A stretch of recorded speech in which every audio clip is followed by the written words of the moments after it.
Hi everyone, today I'm not going to be talking about your aunt. I promise you I will not be talking about your addict sister, but today we're going to be talking about you. How do you value yourself?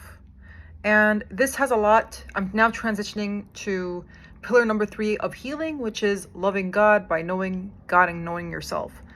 And if you're not following religion, you can apply this with spirituality by having a creator or thinking of a higher power.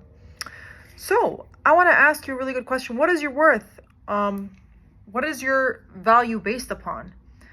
Is it based upon society standards, beauty, wealth, status? Is it based upon your mom and dad's expectations? Is it based upon what others think of you? Social media following? How many people are following you? Is it based upon what your partner thinks of you? If you're married or not, have kids or not? The success of that relationship or the failure of that relationship? Are you defined by the worst thing you did, the best thing you did?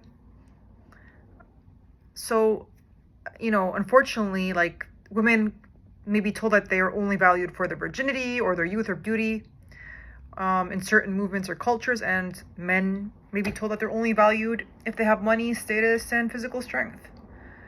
So, what happens when you value yourself based upon these very materialistic ideals? And material, I mean physical and earthly, like pertaining to this world.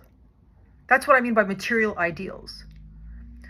So, if I value myself upon these things, and I think all of us are doomed to fail. Like, if we want to attribute ourselves to any of these standards, eventually life is so humbling, it catches onto us, and we will violate any of these standards. So, what happens if you value yourself based on society's materialistic standards? You have low self-esteem because it won't match up. You'll always have somebody more beautiful, smarter, more intelligent, more accomplished. It can cause depression, body dysmorphia, or even gender dysmorphia, because you're not, like, according to society standards of femininity or masculinity or whatever there is in between. So I want to challenge you to accept a value system that is not based on anything material or anything earthly. And I think this will help you and help me, help all of us, not fall into this trap where we fall short. And that is, what if we value ourselves based on a metric that is not material? Nothing to do with beauty, nothing to do with investments, nothing to do with body image, nothing to do with wealth or intelligence or achievements. But what if we truly strive to value ourselves based on how God views us, or how this larger power views us? And this is unearthly. That's what I'm trying to say. Something that's pertaining to earth and outside of this world. Like, extra out of this world. So how do you think God views us? How do you think spirituality focuses? What do you think spirituality focuses on? It focuses on our hearts. So it focuses on things like sincerity, honesty, virtue, forbearance, patience. But again, it's not me or you who judge who has patience, who has forbearance, who has this beauty in the heart. I can't look in your heart, you can't look in my heart. So what's really freeing is that nobody can judge anybody else. Only God or this superior power can judge you and look in your heart and value you, or put you above somebody else or somebody below anybody else, right? And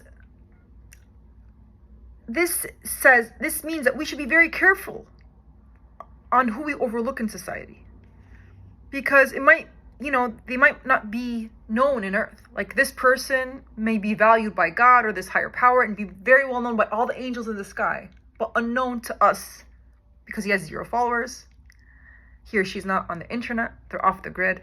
They're living in the middle of nowhere.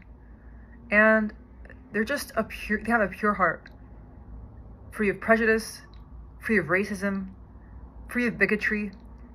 And they treat people all the same, regardless of gender, regardless of material wealth. And they're not judgmental. These people, they're not judgmental. And that's why God or this high power loves them so much, because they understand that they're only obsessed with their deeds and with how God views them. So, my question that I would like to say to you is, if you had to pick one way of valuing yourself, do you want to be valued in the heavens or do you want to be valued on earth? Earthly material, or heavens, which is extraterrestrial, like extra, like spiritual realm. I'm telling you, if you choose just one, I would never just choose the earthly material thing, because I'm setting myself up for failure. If I'm only valued for my beauty, what if acid comes up on my face? If I'm only valued for my youth, well, I'm only young for such a short amount of time. If I'm, for my physical strength or ability, what if a calamity happens and I lose my arm or leg, an accident or cancer or something? My health, what if I'm sick? My virginity only lasts so long, and then if I get married, I'm no longer a virgin. So, based on society's standards, I'm no longer valuable. But to God, that's not what I'm going to be based on. Do you know what I'm saying? So what I'm trying to say is,